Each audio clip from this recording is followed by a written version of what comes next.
here, signing in for your update on my 40-day no food liquid fast. So I just feel like the days are flying by, and I mentioned that before. I'm almost halfway done and I feel really good. My routine is perfect and it works so well for me. Now, I do go to sleep early, and that's something that I highly recommend or suggest for that matter. Go to bed early if you're going to do this, because if you stay up too late, you'll start to get hungry, and your body is wanting to rest anyway. The more rest you get, the better your body will function during the day, and the more clear you'll be in your mindset. It was an interesting day. I had a conversation with a friend of mine, and we were talking about, because he didn't know I was fasting. So when I told him, he was like, wow, and how are you doing that, and is it safe, and are you sure, and that he's a colleague that also knows a lot about wellness and has worked in health food stores and stuff, and even in those environments we're still learning, and it's almost like a scarcity, like, oh, you're not gonna eat, are you gonna be okay? And they automatically think you're doing it to lose weight. And so, I clearly mentioned that it's not just for that. It's to detox your cells, because there is such a thing as losing weight and still being toxic. I mean, cut your calories and you'll lose weight. But are you doing it right? Are you repairing your body? Are you balancing your hormones?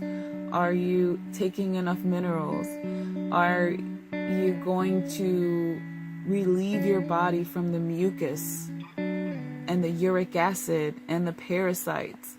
So there's just a lot of misinformation out there, a lot of scarcity. People that were on their deathbed have gone through some type of fasting, whether it be juice fasting, water fasting, or dry fasting. And obviously you just have to pick what's right for you and your lifestyle. And it all boils down to determination, discipline, and wanting to do it. Because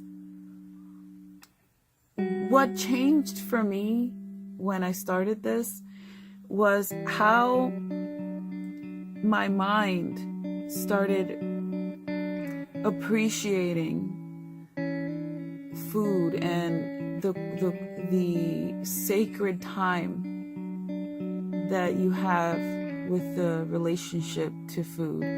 And you start to think about the energies and where it's coming from, and you start to really be thankful. I know when I have my broth, I just look at it, it's just,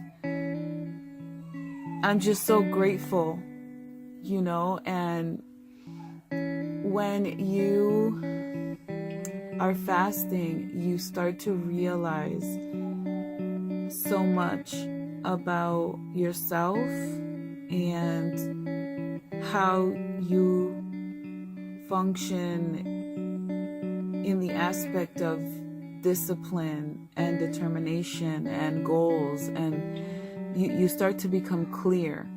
And I watch and research a lot of these studies that are found in plant-based nutrition, and how the mucus clogs up your brain and the neurons in your brain, and how by eliminating animal products and detoxifying the mucus from your brain, you actually start to think clearer, your hormones balance, you're less emotional if you're a type of person that knows and recognizes that you have problems with emotion, a lot of deficiencies start to go away because you're eating plants that contain minerals and iron.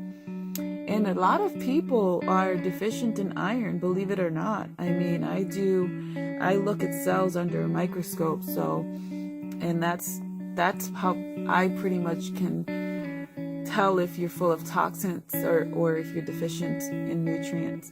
And one of the main deficiencies in this world today is magnesium and iron. And I can't tell you and stress enough about the importance of really understanding what are you eating, what are you putting in your body. Do research, read.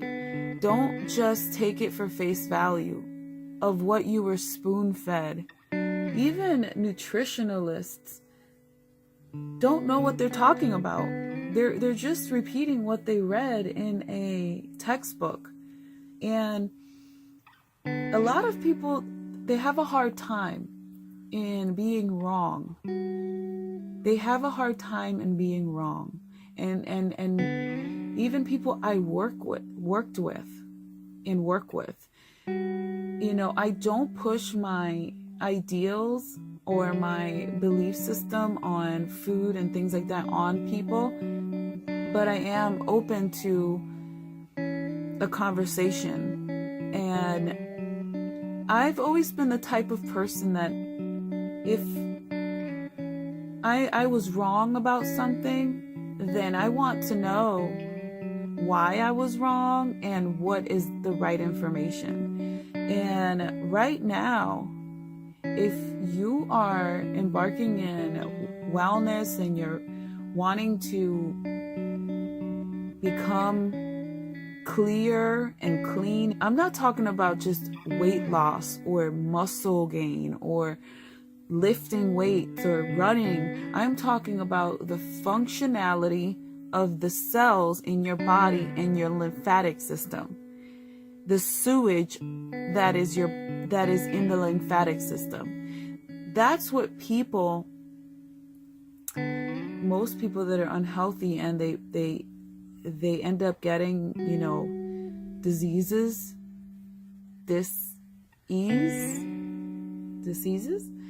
they end up drowning in their own toxins. I mean, you know, that's the most important thing to take away from this if you are trying to do this. Cleaning that sewage system and making sure that the toxins are coming out. And when you're not eating, even organic foods will help you.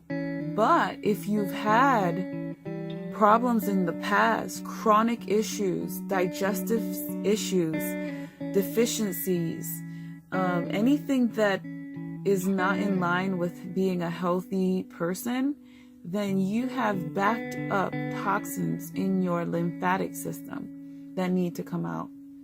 And the only way to get them out is to do some type of fast. And like I mentioned before, the only reason that I am doing it this way is because I don't have the luxury of going to Costa Rica into one of these detox places where they have a bed for you and you're sitting there looking at a waterfall all day, and then you'll get your massage, and then you'll, you know, that's the dream detox. But if you have a few $1,000s laying around, you know, or, you know, to do that, that's great. But if you don't, then this is the way to start. Just stop eating solid food. Start drinking organic juices. Start doing something positive for your body. I have family members now that are sick on both sides of my family. And, you know, it's like I reach out. You have to want it. to achieve it with anything in life, especially with your body, with your wellness. But yeah, I'm kind of rambling, but yeah, determination, discipline, and focus is the main key to do this. I hope you like this video. If you like my channel, please subscribe. You can share it. And I hope you're having a good week. Comment below if you have any questions. Okay, S here signing off. Peace.